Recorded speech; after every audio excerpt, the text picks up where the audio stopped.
Little Cindy is on the lunch line. First, she picks her sides.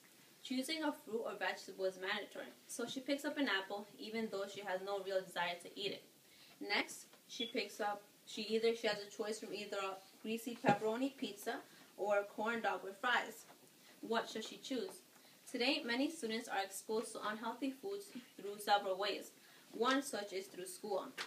Government food regulations should be strictly enforced in schools because there is a correlation with the food served in schools and related health adversities in students. So today I'd like to talk to you about the need for stricter food regulations and the negative impacts for not following these healthier standards. Let's begin by learning about why there's a need for food regulations in schools. Prolonged consumption of unhealthy food in schools can harm a student's overall physical and mental health and development.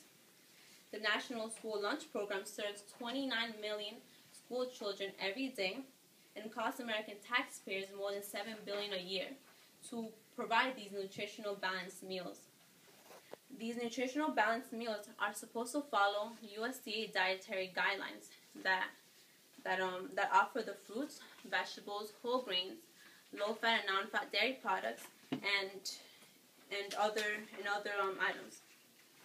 According to a New York City calendar lunch program, an example of a meal is a cheeseburger deluxe with sweet potatoes on the side and a low-fat chocolate milk. In 2010, more than one-third of the children and adolescents in the United States were obese and overweight. So this shows a concern to be concerned for our kids' and adolescents' health. The solution is to keep on petitioning our communities and to update food regulations and standards in schools. Schools can ensure that the available food and beverage options are healthy and help young people eat food that meets the dietary guidelines. Although some proposed legislation at the state level has dramatically increased, few bills have actually become laws, and those that have been enacted are inconsistent and weak.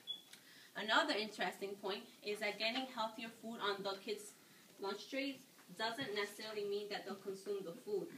One Philadelphia high school student said that kids that are being served some fruits use the food as food basketball, which is simply tossing away the fruits that's placed in their foods into a trash can. So it would be important and beneficial to remind our adolescents and teach our kids about these healthier foods that will benefit into a healthy lifestyle. So we know that some food regulation has been developed, but if there's an upgrade or an update to food regulation now, what will it do? Well, our kids will be physically healthier and mentally happier. Obesity is putting them at a risk for serious health concerns such as diabetes, cardiovascular disease, elevated cholesterol and blood pressure levels, and this doesn't include the mental health problems such as low self-esteem and depression. The USDA's update to school meals are long overdue, achievable, and critical to our children's health. The opposite argument is that the American Action Forum estimates about $127 million will be the cost and will require over 926,000 hours of paperwork.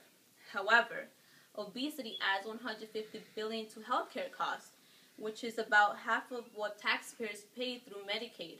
So it will be more wise and smarter to use that amount in our kids' health and to help them have a healthier lifestyle than add more bills for our healthcare. So as we can easily see, the future generation is in our hands.